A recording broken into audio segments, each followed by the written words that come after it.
Yeah, we have a full room again, more or less. Thank you very much for attending. I know you guys have a lot of choices. It's nice to see that driver quality is an important one. My name is Jakob Lichtenberg. I work in Windows. I work on the Windows Driver Kit. I'm here today with my colleague, Kuram, if you just want to stand up. And Kuram also works on the Windows Driver Kit. I work in the development side, and Kuram works in the test side. We're here to talk about the Windows Driver Kit verification and test tools. And our hope is that these tools can help you earlier find bugs in your drivers so we can get them eliminated as quickly as possible. Most of this you guys already know. You all know that quality is absolutely critical. If you have bugs in your drivers, that's going to make it harder for you to go through certification. It is, more importantly, going to be bugs that might be showing up in very special cases for your customers. That is not good for a number of reasons. One, of course, being the obvious that it certainly takes customer satisfaction away. And the second part is that if you do have a customer that experienced a bug, it is incredibly hard to debug once the bug is only manifesting by on the customer's machine. But drivers aren't easy to write. Or maybe they're easy to write, but getting them absolutely right can be complicated. And why is that? Well, drivers are really a piece of code that runs deep down in kernel mode. In order to debug it, you have to have some serious skills. You have drivers are fundamentally reentrant. And they get out in a lot of different situations that can be hard to test. So it's important, it's difficult, and we realize that. And what we did when we started out our planning for Windows 8 is we thought about, we have a bunch of tools, how can we make all this much easier to work with? If you attended the track overview talk yesterday, you'd seen this slide before. It shows the driver development lifecycle. You can see that there are a phase we call the design and develop phase. The idea here is that if we can find bugs already at that stage during the design and development, then we won't hit the bugs during assessment and certification. And again, more importantly, our customers won't be seeing them. So for the purpose of this talk, what we have done is we've taken this life cycle, and let's zoom in a little bit. And the design and development part we split in 3 parts. There's a design part. During the design, you make some absolutely critical choices with respect to driver quality. I'll mention 2 quick examples. One is you evaluate whether you need to build a driver at all. Maybe there is an inbox driver that does what you need. Wow, that's a great way to achieve quality. Alternatively, if you do know you need to build a driver, maybe you can use one of our modern driver frameworks, the kernel mode driver framework or the user mode driver framework. It's going to take care of a lot for you, a lot of the complicated parts of writing a driver. So design is super critical. Design decisions are super critical for end driver quality. So having said that, this talk is about the tools we have once you are past that phase. So today we're going to be talking about the implementation and the test part. So the implementation phase is where you code up the functionality of your driver. As you know at this point, you can now do all of this stuff in Visual Studio. That's great. But additionally, we have a number of tools you can use just with the source code. You don't need the hardware for your device. You just need the source code. So we call those compile time tools. And one part of what we're talking about is how you can use those tools. The second part is the test phase. So testing of drivers is fundamentally really hard. There's a lot of skills you have to master. You have to figure out how to set up a target machine because you can't have your prototype driver running on your development machine. You have to find out how to connect the target and the target and the development machine. You have to figure out how to get your code deployed to the target machine, including getting it signed, including figuring out how to have the target machine accept drivers that aren't signed yet. And you could do that in Windows 7, and it will probably take you a few days to get everything up running. What we're going to be doing today is we're going to do a lot of show here, and we're going to show how to do that in a matter of minutes. So those are the two things that we've been working on: how you can improve driver quality at compile time, and how you can improve driver quality through testing. And that's really the agenda for today. There's going to be a lot of demos today. Actually, it's going to be mostly demos. And what you'll see that everything we do, we can do within Visual Studio on the developer machine. It's very few times you have to really go outside. And that's probably the major contribution we're trying to bring here. We're trying to make it easy for you guys to get started so you can focus on what's really important for you, which is to work on your actual driver. So now you guys know what we're going to talk about. I want to pop up a little bit and just talk very fundamentally about what is all this about. So what is it to test a driver? Well, what you guys see here is a little black box that represents a PC. And you see I have a user mode application on the top, and in the middle there I have a driver. So the way drivers work is that they receive requests from user mode, and they process those requests. They use the underlying hardware, and then eventually they return data up to the user mode application. Very fundamental. If we change and talk about what testing is really fundamentally just about replacing that user mode app with a number of systematically generated test cases. Then you run one of them at a time, and you make sure that the system behaves the way you want it to behave. So in this case here, I have an example where I have 3 test cases you guys can see, and there are 3 requests that goes down, one at a time, and the driver processes and returns. Great. And in the third case, you can see that I'm illustrating that something went wrong. And something went wrong. It could be that if it was an application, then maybe it got a page back where the content really was bogus. And if you wrote a good test case, maybe you'd catch that. You know, it could also really be that the system just happens now to be in an inconsistent state, right? It could be that the driver did something wrong, but we never really discovered it. And that's one of the first problems when you test drivers. You don't always find the very first time the driver does something wrong. So we call it catching the driver at first offense. So what you're seeing is kind of like a symptom rather than a cause. And really, the symptoms you might not always see.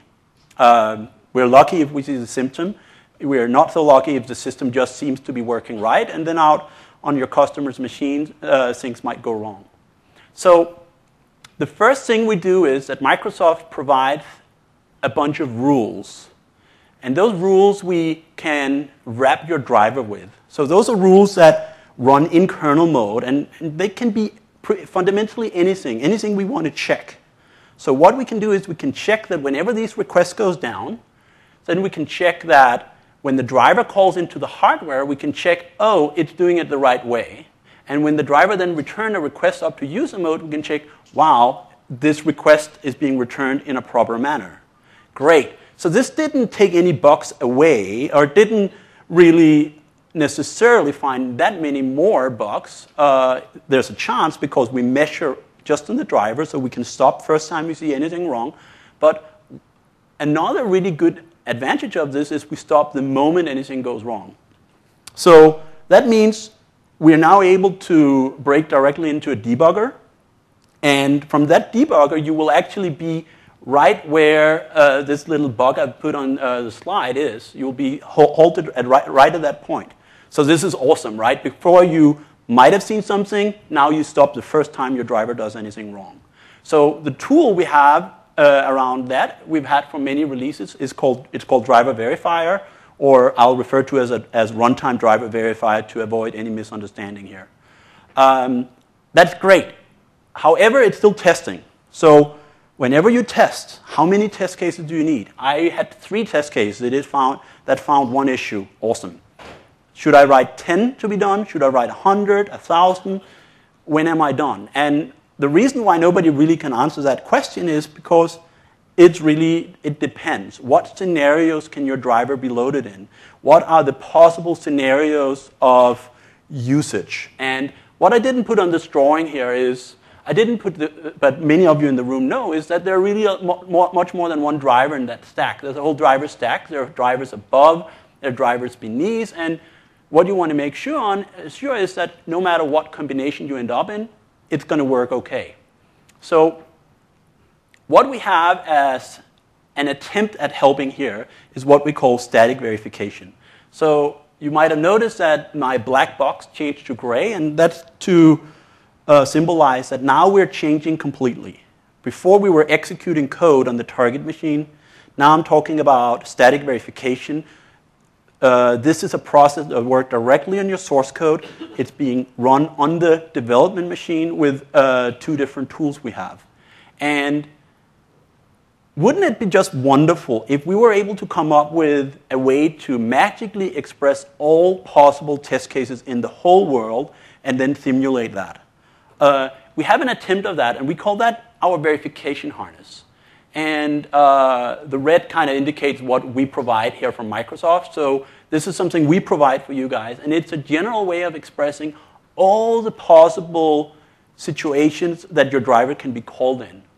And then we combine that harness with a verification engine that's able to try out all possible combinations all across the driver. So the engine is going to try any possible code pass from the harness through the rules into the driver. Inside of the driver, it's going to try all possible combinations inside of the driver, all possible code paths. It's going to try all different values. And we can do that because we have access to the source code of the driver. And so that gives us a very wide coverage. So this is excellent for things like what happens when you say you're about to land and you're asked to turn off your computer. So these weird cases where you're going to be closing your lid and you're going to be pulling out the cable for your USB disk or something like that. So a lot of very special situations. There's a surprise removal coming down. The system is changing state. Lots of special things going on. It can be really hard to write a test case that at runtime covers that well. Static verification is one attempt at trying to cover all the special situations. However, it's not because this is like the solution. All these technologies work together, and each one of them help you a little bit. For example, SDV doesn't support all possible driver models. I'll tell you guys a little bit more about that in a moment. And there are also some scenarios it doesn't cover. So all these technologies together help you. I'm going to talk a little bit more about the static tools. And then we'll go over and talk about runtime tools. First, I'll tell you guys a little bit more about SDV. So what we have is a tool that verifies the whole driver. If you guys use libraries, we combine the driver together with the libraries. So what you'll see is actually, and Kuram's going to be demoing this, you'll see a trace that goes from the operating system into the driver, into a supporting function, back to the first part of the driver again, and so on. So a really complicated trace that can be easy to overview as long as you get it all presented nicely and say, oh, that's of course wrong. But when it's spread around thousands of lines of code, multiple files, a regular code review would have a really hard time catching it. The rules we have are written in a kind of a C-like language. It's almost like C. And we have a few hundreds of them, and they all express a legal or an illegal behavior. And the rules are completely public. We have them on MSDN. And we obviously have them in our tool. And whenever we find an issue in a driver, we show the rule directly to you. As I mentioned in the start, there are some limitations. And for example, we don't support any type of drivers. And that's because we need this verification harness to just really precisely mimic the possible situation your driver can be in. So we're supporting monolithic WDM drivers. We're supporting KMDF drivers. We're supporting NDIS drivers. And this is actually the same we covered in Windows 7. We've added a lot of new rules. We made the engine better. But that's the same three models. Then here in Windows 8, we're also announcing support for the store port class of drivers. So that's adding a little bit more. And we're selecting what models to go after based on what we see of OCA crashes, what seems to be the heavy hitters, and where we believe we can make an impact. Another thing we're adding for Windows 8 is that we're adding C++ support. That's something the community, you guys, have been asking for a long time, yeah? It took us a little time to get it right.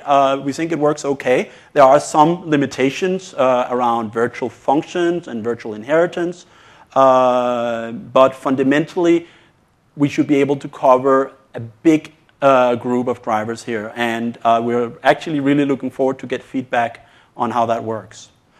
Yeah, so it's available through Visual Studio. What you do is that you click the driver menu, and then you click Launch Static Driver Verifier, and SDV will be applied to the specific driver you have selected.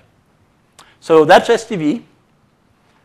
The other tool is what you guys might have known as Prefast for drivers. So what we did is that we took Visual Studio's experience around code analysis, and we thought, how can we combine that with Prefast for drivers? And that's what we did. And then on top of that, we added a really nice and simple user interface.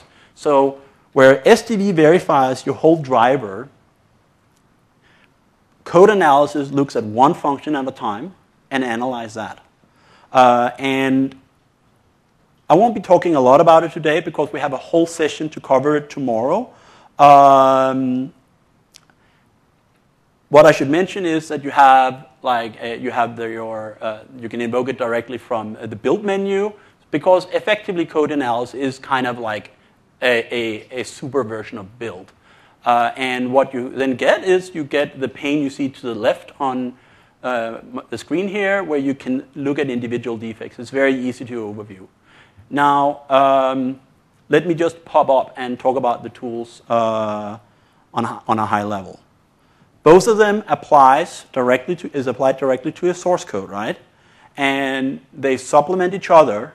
One of them, the code analysis tool, takes care of these super small issues that is local to one function, and where SDV does these very, very long traces. Code analysis might run for 2-3 times the time it takes for a build, so really fast. SDV takes definitely a few hours to run. So code analysis you can run like, maybe not every build, but once in a while. SDV you probably more want to run overnight or something like that. Now, with code analysis, you will get a lot of defects if you don't annotate your driver. So annotate is this idea of that you have your function, and it has a contract, if you will, with the surroundings. Say your function acquires a lock, but it doesn't release it. So what you need to do is put a little annotation on the function header that says, hey, I'm acquiring a lock, but I don't release it, and it's by design. So once you do that, then code analysis will check that that indeed is the case. And before you do that, you will get a bunch of false positives. So that's a way for you to actually get your implied contract stated explicitly. SDV, you don't need really to do anything to run. You just run it. And it won't come up with a lot of defects. It will come up with maybe 1 or 2 defects typically in a high-quality driver. So yeah, that's it. What we're going to do now is we're going to switch, and Khurram is going to tell us about the runtime tools. And then we have a bunch of demos. All right, thank you, Jakob. Hi, everyone. My name is Khurram Shahid. I work on the Windows Driver Kit. And today I'll be talking a little bit about runtime tools and the entire driver testing experience from within Visual Studio. So as Jakob mentioned, one of our focus points in Windows 8 has been moving driver quality upstream. And one of the ways we're hoping to achieve that is by empowering you, the driver developers, by allowing you to easily run tests against your driver throughout the development lifecycle of your driver. So from the time that your driver first loads on the test machine to the time that you're ready for certification, you can easily run an array of tests against that driver with a minimal amount of effort. And we'll go ahead and demo that today. So let's talk specifics. what exactly do I mean by easy, and what exact work has Microsoft done to empower you, the developers. So imagine a scenario where you have your driver and you're ready to start testing it. So you're at a stage where it loads on a test machine. So you have two machines. One is your development machine with Visual Studio 11 and the WDK installed on it. And second is a machine that you'd like to use for testing, and they're connected over a network.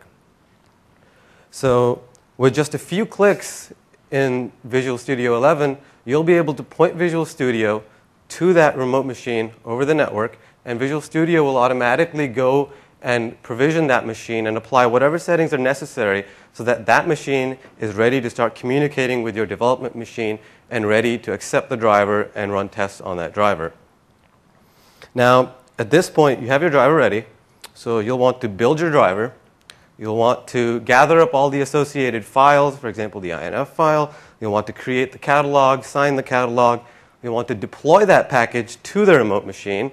You'll want to install that driver on the remote machine, and you'll want to connect the debugger so that you can debug this driver. So if you were counting with me, that was 5 steps. Now, with the new WDK, you accomplish these 5 steps with one keystroke. And that keystroke is F5.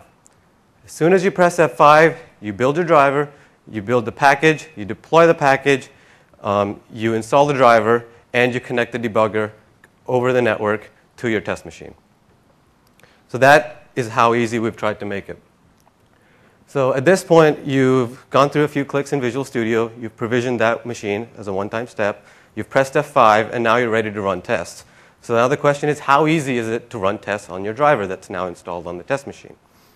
Well, it's about as easy as selecting that test from that library of tests, pointing Visual Studio to the machine and device you'd like to run it on, and then just pressing run. At that point, Visual Studio takes care of copying that test to the remote machine, running that test, collecting the results, and providing those results back to you on your development machine. So that's great. You're able to install your driver. You're able to run tests on that driver without that much effort. So where do you get these tests from? What type of tests are we talking about? So the great thing about the new WDK is that Microsoft has done a bunch of work to provide you with a library of tests that are generic tests that you'll be able to run against a vast class of drivers. And you get these out of the box as soon as you install the WDK. And I'll be talking about 2 specific categories of tests here. And we'll call those device fundamentals tests as well as certification tests. So the device fundamental tests are tests that you would like to run while you're developing your driver and also testing it, because development and testing is an iterative process, and representing them as 2 separate blobs is a bit simplistic. So let's say you just added plug-and-play functionality to your driver. That's great, because we've already got plug-and-play tests ready for you in the device fundamentals test. Let's say you implemented power management. We got power management tests ready for you. And as I mentioned, these tests are generic. They're powerful, but you have specific information about the driver that you're writing and your device. So you can easily write plugins for these tests and even enhance these tests so that they perform custom actions depending on your device. And we've made writing these plugins easier as well. All you do is a standard Visual Studio process, file, new project, and create from template a plugin for these tests. And the second category of tests I'd like to talk about is what are called certification tests. These are some of the tests that are run when you submit your driver for certification. Now, we've recognized in the past that what used to be known as the logo kit was available to developers, but that there was a significant hurdle in asking you to install the logo kit on a server machine and then run those tests on your driver. We recognize that hurdle, and we've worked to bridge the gap in this WDK. So what we've done is made a lot of those tests available for you in the WDK, so you, the developer, can run those same certification tests while you're developing your driver, find those same issues much earlier in the development lifecycle, address those issues, and save yourself time and money. So now let me just clarify that while you're running certification tests and finding these issues earlier, you still need to go through the certification process. So that's great. You've got a library of tests that you can run, and that Microsoft's provided for you, you're able to extend their functionality by writing plugins. That's one method. Now, the second way to really enhance the value of those tests is by using driver verifier. Now, Jakob mentioned earlier the whole concept of runtime verification, where you monitor what the driver is doing by looking above and below the driver and implementing a few certain rules. Now, what that allows you to do, as Jakob mentioned, is find the bug at first offense. Now, while this tool has been available for a while, we feel it wasn't really leveraged as heavily by the community. And we're really asking you guys to use this tool more. And we've made it, again, easy to do by just configuring it within Visual Studio. You'll go to your project settings, you'll enable verifier, you can change its settings, and those settings will automatically be deployed to your test machine for you. And so there's really no good reason not to use driver verifier. And if you need more motivation, driver verifier is enabled by default when you submit your driver for certification. So again, we've done something here to prepare you for certification. You want to enable driver verifier while you are developing. So at this point, I'll go ahead and start over to one of my demos. And the first demo, I'm going to show you the entire Visual Studio experience and how that relates to running static tools, such as static driver verifier, as well as the whole F5 experience, deploying the driver to the remote machine and running a test and debugging the driver.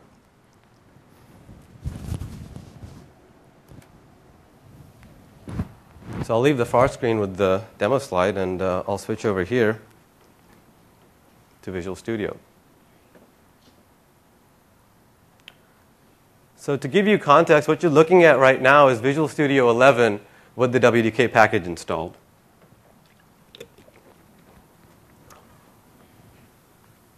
Now, as soon as you install the WDK, you'll have the driver menu visible in Visual Studio. While we've integrated very well with the entire Visual Studio, we've added a new driver menu so that you can access things that are only specifically for drivers. So for example, from here, you'd be able to go and take a look at running driver tests, as well as launching static driver verifier. Now, in this solution, you'll see I have two projects open. I have the Toastmon sample driver, as well as what's called a driver package. So the first project I described literally represents the actual driver. When you build it, it'll build the sys file. The second project represents just a collection of files that are necessary, collection of files and settings that are necessary to be deployed on the remote machine.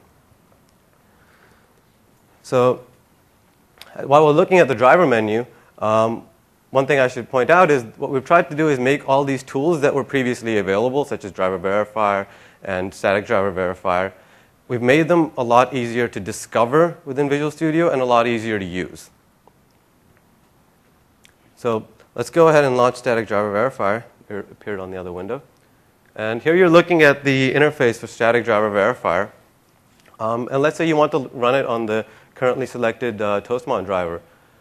Static driver verifier is able to detect the type of driver that you currently have loaded, and it'll display the set of rules that are appropriate for that class of driver. So from this list of many rules, let's go ahead and just select one, because as Jakob explained, it's a long-running process. So we'll go ahead and kick off SDV by hitting Start.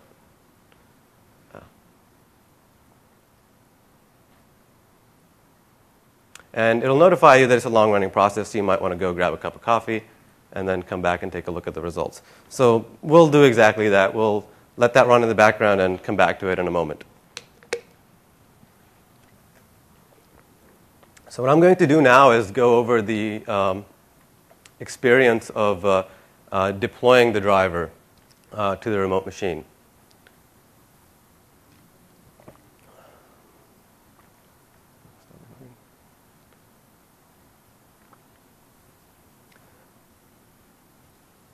So what I just did here is I pressed the little play button, which corresponds with pressing F5.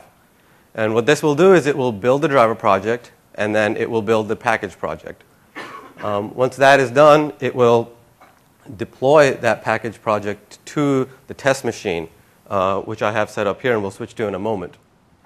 And that will show that the driver is actually installed on the remote machine, and the debugger will be connected as well. So let me see if I can zoom in over here for you, because that's probably difficult to read. No. Okay, well, currently it's deploying the driver to the remote machine.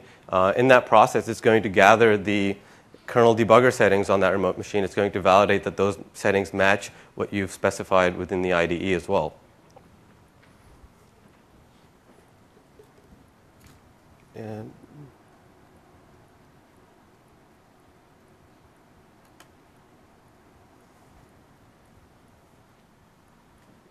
so this is my test machine that I'm using within Visual Studio to deploy that driver to. And you'll see that that driver was automatically deployed over the network to this test machine. It was installed on the test machine.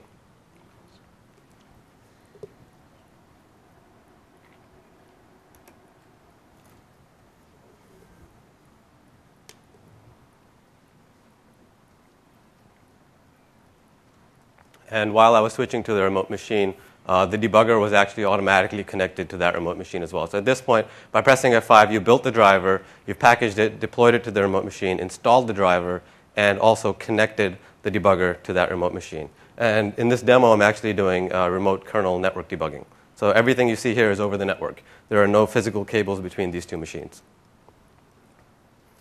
So at this point, you are connected to the remote machine, and what's the next step? So you've deployed your driver, and now you'd like to test that driver that's on the remote machine. So let's move on to the testing phase of the demo. So what you'll notice here is that in addition to the driver menu that's added to Visual Studio by default, you'll also have the driver test menu toolbar. This makes it a lot easier to access some of the tools that you'd like to be able to run frequently. So for example, static driver verifier is available here. You can see that the name of the machine that I'd like to connect to is called WDK DQ test. And you can select from a list of test groups that I created in the past that you'd like to run. But let's go ahead and create a test group. So I click the new Create a Test Group button. And let's name this test group Surprise Remove, because that's what I'm actually going to end up doing. Within a test group, I'd like to add a new test. So what I'm going to do is add one of the tests from the library that I described earlier. And we'll select one from the device fundamentals tests. So from these categories, we say from basic, from device fundamentals tests, I'd like to run a PNP test. So let's select the PNP category, which lists a wide variety of tests that are in that category. Since Jakob mentioned surprise remove earlier, we'll go ahead and select that test, add it to the test list of tests that we'd like to run in this group, and we've added that test to Visual Studio's Test Group Explorer. So here you see the interface for specifying the different parameters to the test, so that you can have one test that you can specify various different parameters to, because remember, testing is about exercising various different code paths, and that will require you to change the parameters to the test. So what we'll do is we'll go ahead and target this test at our specific device. So at the bottom, you'll see the description of each parameter, and that parameter description says you can enter a query for which type of device you'd like to test. So I'll go ahead and specify the device ID, which of course I know by heart by this point. So I'll go ahead and specify the device ID. I'll say just run the test once for now. That's sufficient. And I'll say go ahead and run the surprise remove test.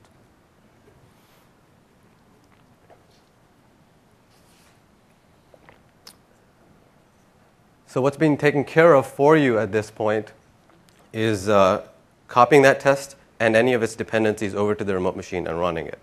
So the test came back, and we have results. And it says, summary, we ran one test, 0 passed and 1 failed. Well, why did it fail? We can take a look at the extended output, and here it says that to be able to run this specific test, I need to enable enhanced device testing. So that's a requirement that I didn't do. So first of all, I'll go ahead and enable the enhanced device testing on that remote machine. All that represents is really I need to change a few configurations on that remote machine before I'm allowed to run this test. It's a prerequisite. Again, I just select that test from within Visual Studio, and I'll run that test first. And while that test is running, I'll introduce you to the Test Group Explorer. The Test Group Explorer lets you keep an eye on the various different test groups that you've created in the past. And it lets you also take a look at the results from those test groups. And it lets you save those results and share those potentially with other developers. Now, in this case, that test I ran that enabled the enhanced device testing came back and it passed. So now I should be good to run my actual surprise remove test. So I'm going to go ahead and run surprise remove on the actual Toastmon driver that I built and deployed earlier. And hopefully we'll find a bug.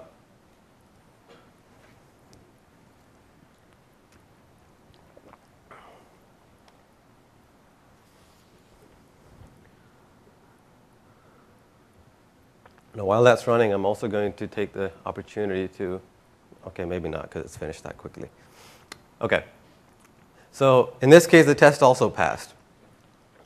What I'm going to do at this point is leverage the fact that I have access to various different parameters to the test case. And you'll see that the test that we give you out of the box supports running the test for various periods of time, running the test for various cycles, and also optionally doing I/O to the device.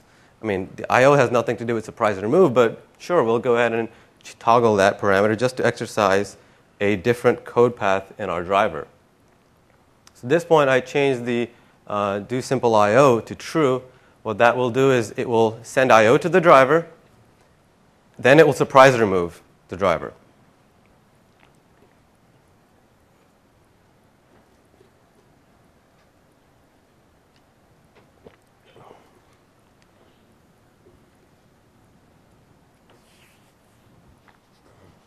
So at this point, something weird happened.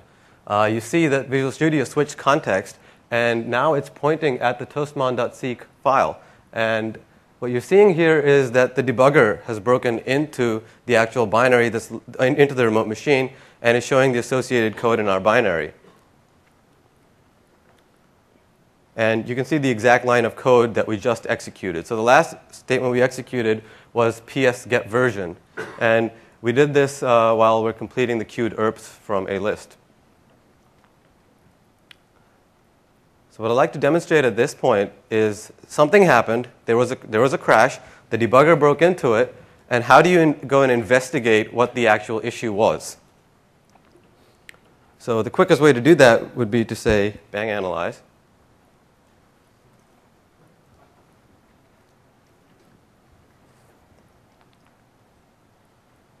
And it gives you some actionable information. Let me see if I can make, is that legible now? Okay.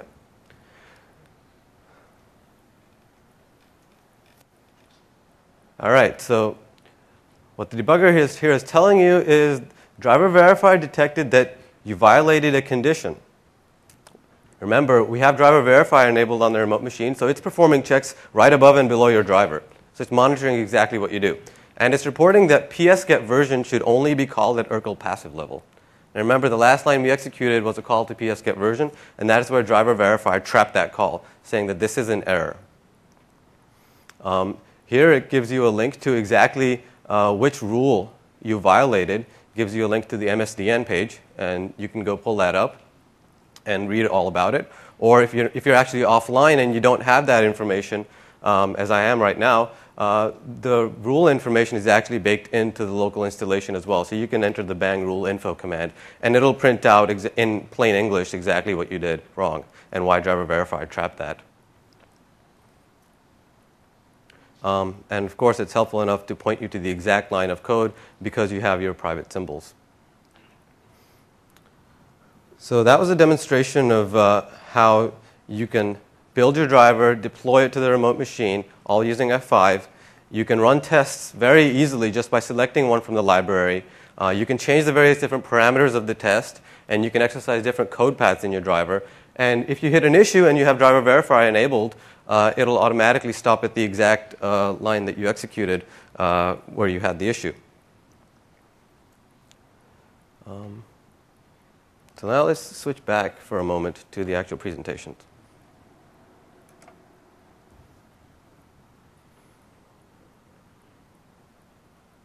to put that in context, this is what we did. Again, the two black boxes represent two different machines. They're connected over network. On the left machine is my development machine where I have Visual Studio installed. I pressed F5, the driver was built. We deployed the driver. We deployed driver verifier settings to the remote machine.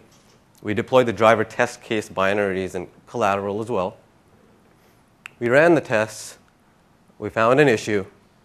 And then we reported the results back. Let's go back a little.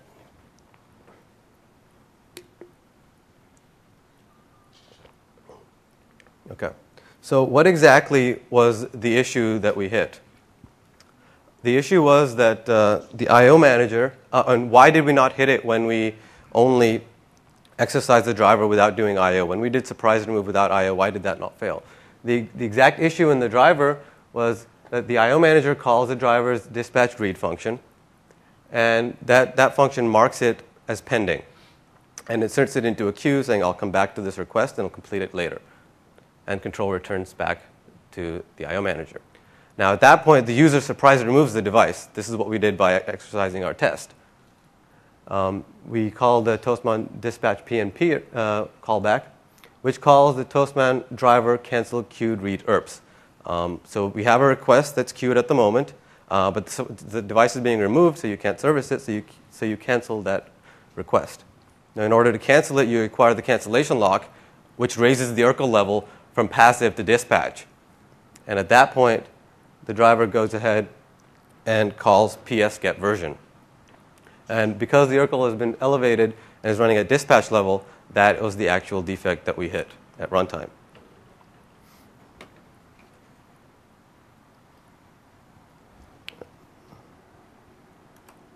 Now give me one moment to check something.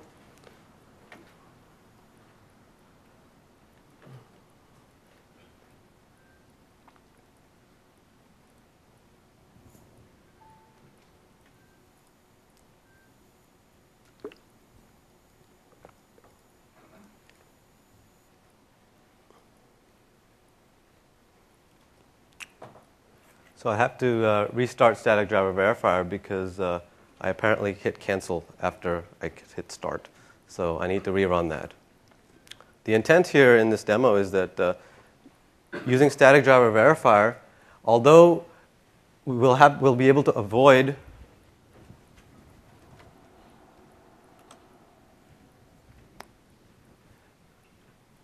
using static analysis techniques, because we're able to cover all possible code paths within the driver itself, we can abstract away the first box you see over here, where the I/O manager sends a request to the actual driver with the read. So with static driver verifier, it knows that it's possible for the driver to be in a state where it had queued ERPs and the device to be surprise removed. So it's actually able to find the exact same defect just using static analysis. And hopefully I'll be able to come back to that in a moment as soon as static driver verifier is complete.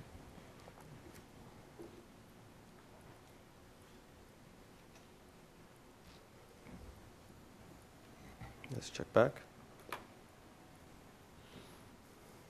Still running. So we'll come back to that and continue with the second demo.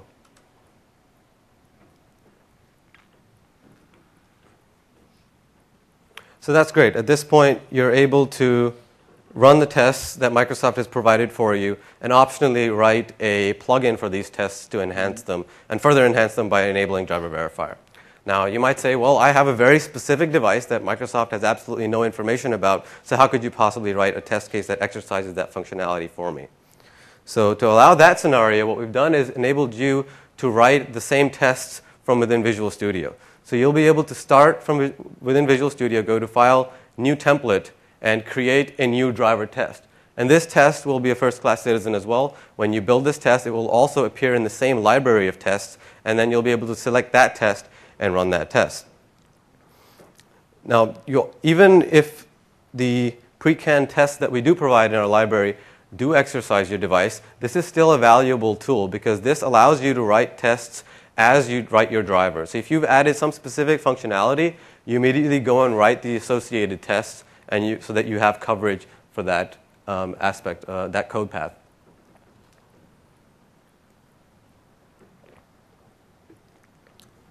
So I'll step into the second demo at this point.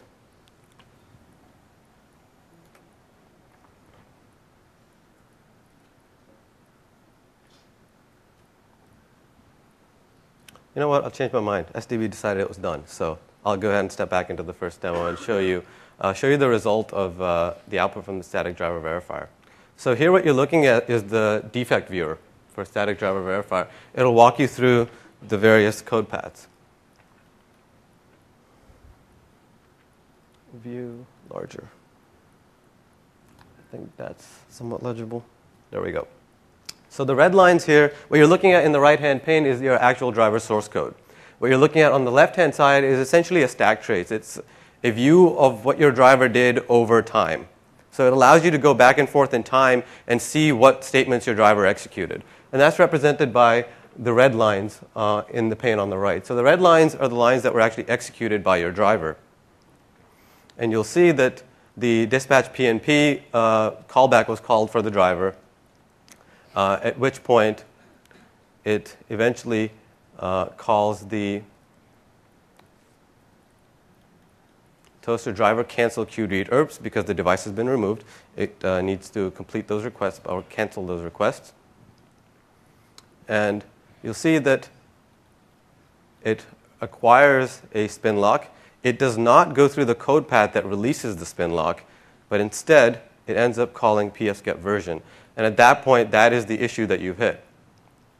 So as I said, the documentation for these rules is available on MSDN, but if you're really, really interested on how exactly this was implemented, you can actually take a look at the actual rule and how it was implemented, because we actually shipped the rule and it's actually legible by a human being.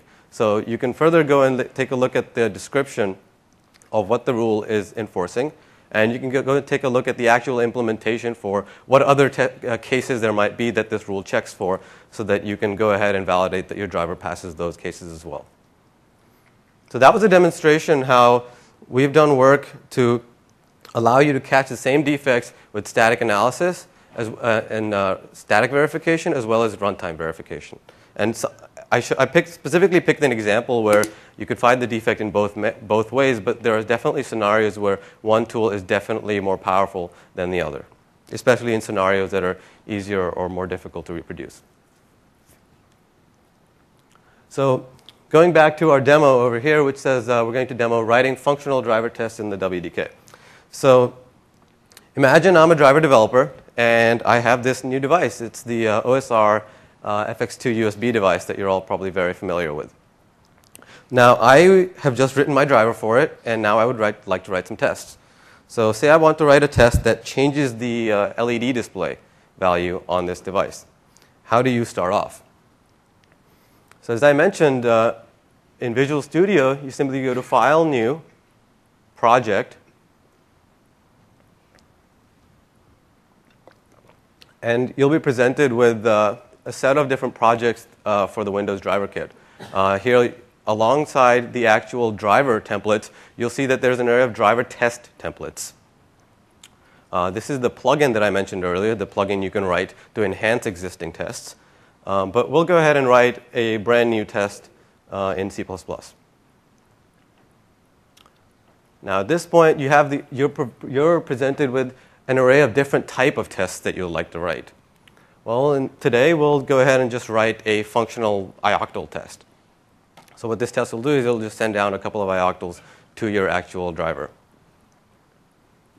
This will go ahead and instantiate the actual template, and you have some documentation in the template. The template comes with markings that say to do to give you guidance as to what you want to implement or where you want to make changes for your specific device.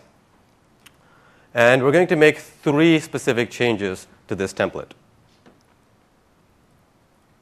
All right. I'm just going to open a project where I have made those changes, and we're going to walk through exactly what changes to make.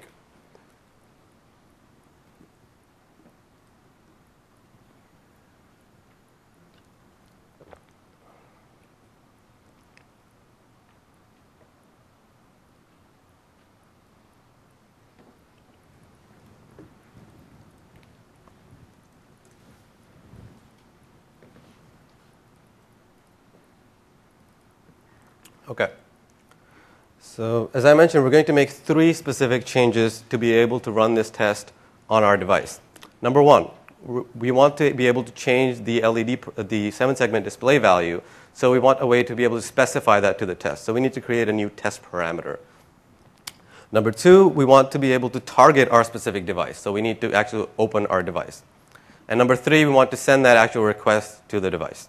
So those are the 3 steps that we're going to go through. And those are the only steps you need to be able to write a functional test for this specific device, starting with this template. So this current template has a set of parameters. And you saw some of these parameters earlier.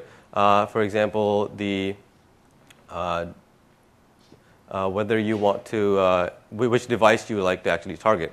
What we want to do is add a new parameter. So we specify that the parameter is going to be called number to display.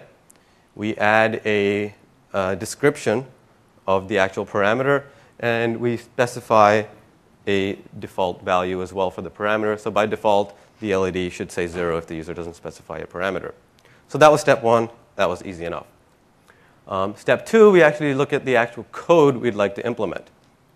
So for each test, you'll be able to specify what work you want to do in setup for that test, what work you'd like to do in the cleanup, and any specific work you'd like to do in the actual testing phase. Because we're just sending ioctls, we don't have any setup or cleanup to do in this case. We'll do all of our work in the do functional ioctl interface testing method. So here what I'm stepping through is standard boilerplate code that is currently opening and interfacing with a USB hub device. So we'd like to change that because we want to interface with our specific device. So what we do here is simply this line of code that you see here is what I've commented out. So I'm trying to show you what code the template came with and what changes I've made. So there is the change that I made. I changed the USB host controller interface GUID with the OSR USB FX2 controller interface GUID. And of course, this is being defined in the public header for the actual driver that you wrote. So that was step 2. Now we have one more step in actually the changes we'd like to make. So you've specified the GUID, and the existing code already gets handled to that device. You've opened that device, and now you'd like to actually send an ioctl. So the existing template wanted to get the name of the child hub. So for that, it was sending 2 ioctls. It was sending the octl saying, give me the length of the name, I'll allocate the buffer, and then give me the actual name itself. So we're not interested in doing that, so I've commented out all the code that, first of all, gets the length of the name, and then secondly, it gets the name itself. So that is code that we no longer need. The actual code that we're interested in is setting a specific value on the LED display. So we say device I/O control, we set the 7-segment display, and we fire off that ioctl and check for the errors. So we'll go ahead and build this test now. So we built that test, and now it's actually available in that same library of tests that I talked about. So we'll go ahead and create a new driver test group. We will call it 7-segment display test. We add a test, and it's in the My Test categories because this is the test that you wrote. And this is the 7-segment display test. And we add that to the group. Now at this point, you see the 2 parameters. You see the parameter of the device that you'd like to target, and the new parameter that you added, the number to display. So the tests that you write are first-class citizens. Any changes you make will be reflected in the UI. So the actual testing aspect is very easy. So we need to actually target a specific device. And the way that I'll be doing that today is by specifying the hardware ID, which I also know by heart to be that. So in that case, I'll go ahead and specify a number that we'd like to set. And I'll go ahead and say 8. And so that you can see what's going on, I have a webcam hooked up right here. So this device is actually attached to my test machine. And here is a view of what that device currently looks like. So it's showing that current number 7. So I will go ahead and run this test and switch back to the webcam view. And that test was pushed across to the remote machine, and the number 7 changed to a number 8. And congratulations, you just wrote your own driver test, and you executed it on your own device, all within a span of, what, 5-10 minutes or so. So think about how long that would have taken you to do in years past. So again, I'd like to just emphasize that the work we've done at Microsoft is to really automate the steps that we can and streamlined the one that we can't, so that you are left doing work that is specific to your scenario.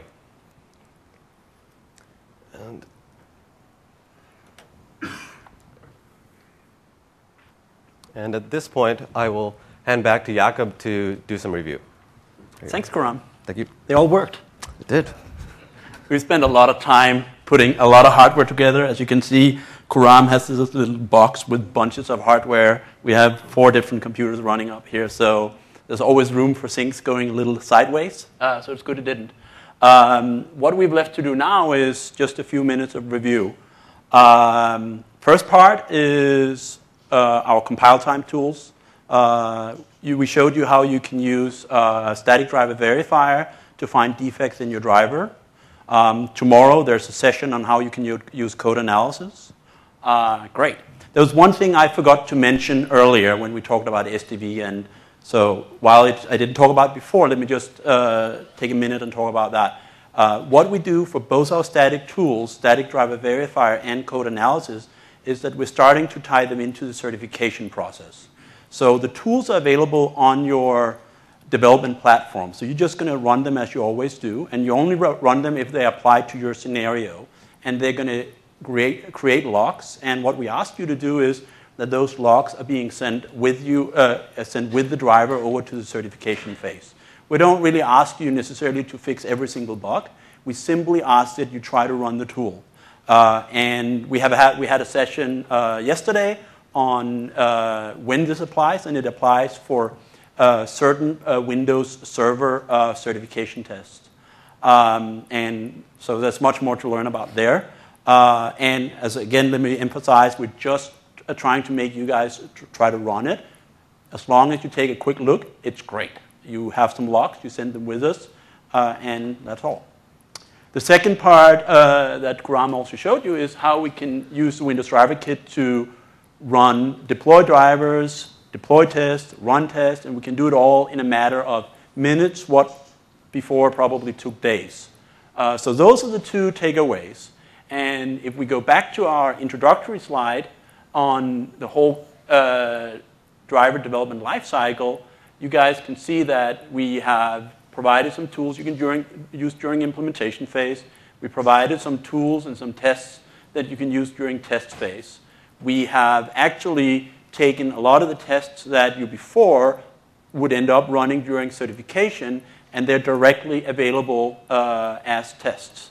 And what we're hoping to do is that this will help you guys drive your quality upstream and find issues early when they are easy to fix and do not have any negative impact on your customers. And that's what we had for today. Let me just give you guys a little overview of both what's going on here at the Build Conference and also where you guys can learn more. First of all, there's a whole hardware track. There are too many sessions for me to really talk about them all. But 2 things I wanted to mention. The first thing is I talked very early about the importance of making some very solid decisions when you design your driver. So there's a session on how you can use the Windows Driver Framework to get a good start on building quality drivers.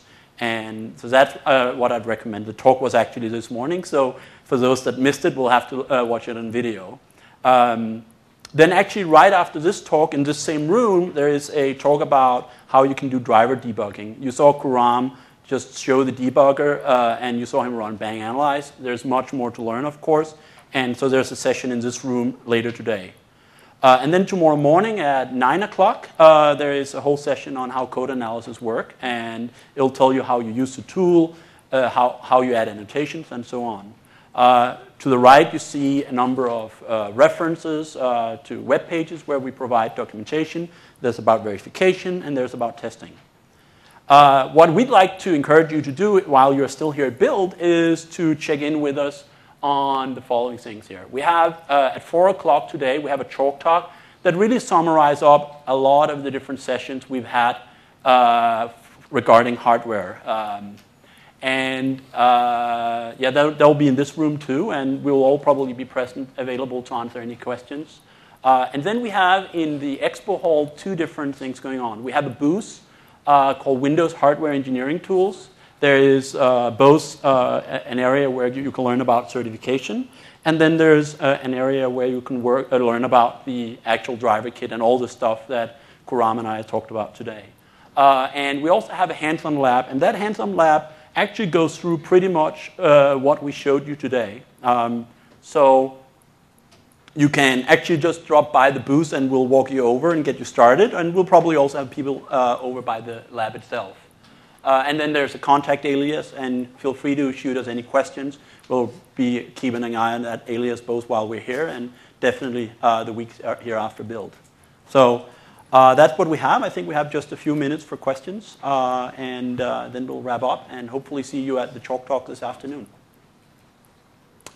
There's a question over here. What are the requirements for the target in order to be able to perform the remote kernel debugging over the network? Good. It's a question for Khurram. I'll just repeat the question. The question is, what are the requirements for the target for running tests working? So was your question specifically for running tests or for doing debugging? So what I demoed here was network debugging. To be able to do network debugging, your target machine has to be Windows 8.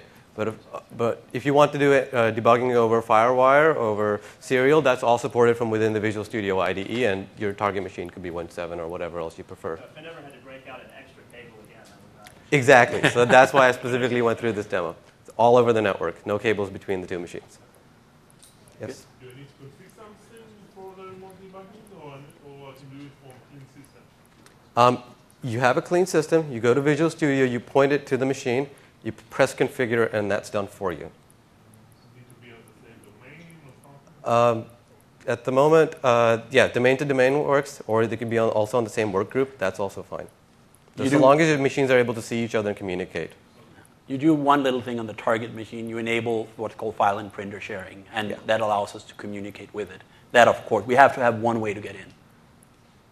So, continuation with the same question, so does it require a reboot? So if you're enabling driver verifier, of course, that's going to require a reboot. But again, you're going to do that once. Not for the kernel debugging. Well, also for the kernel debugging, the very first time you set it up, it's going to set those settings. After that, no further reboots. You can just connect to it. And that was kind of one of the challenges in the old days. You had to reboot again. So obviously that still applies, but it's all taken care of. We take care of all of it for you. We reboot, we reconnect. So you'll see your target machine go through a few reboots first time. So the scenario is that your test machine could be in a different room altogether. You don't need to physically go touch it. Anything you need to do, you can do from the development machine. So even if you change the driver verifier settings, Whatever you change, they'll get deployed across. Yes? Yeah, you can configure it, and you can also uninstall whatever settings were deployed. Through Visual Studio. Yeah? Do we still have non-integrated WinDebug and KD for scripting? The question is whether you can still use regular WinDBG. And the answer is that WinDBG is going to continue to ship. And there are many more details around debugging. So we have a whole session this afternoon that will help you with many more details there. Yeah? We have to leave now. Network debugging in boot drivers? Network debugging on boot drivers. That I'm not sure. Craig, I don't do you know. have it? There's a session about debugging. Yeah. So I'd really recommend going to So I think we'll take one more question and then we'll close off. We'll be outside in the hall, so feel free to grab us. So with respect to debugging, there's a session here afterwards. Let's take one more question. There was one down there. STV and F5 deployments support mini filters. I'm sorry? Is there any support for filters, the static analysis tool? So I think the question is what type of Is there any support for mini filters? Yeah, So for the Indis drivers, SDV support mini ports. It doesn't support filters, and it doesn't support protocols, I think they're called. So it supports mini port, and that matches exactly what we had in Windows 7. I think we'll have to stop here. Khurram and I will be here a little bit longer, and we'll definitely be at the Chalk Talk this afternoon. Thank you very much, everybody, for attending. Thank you.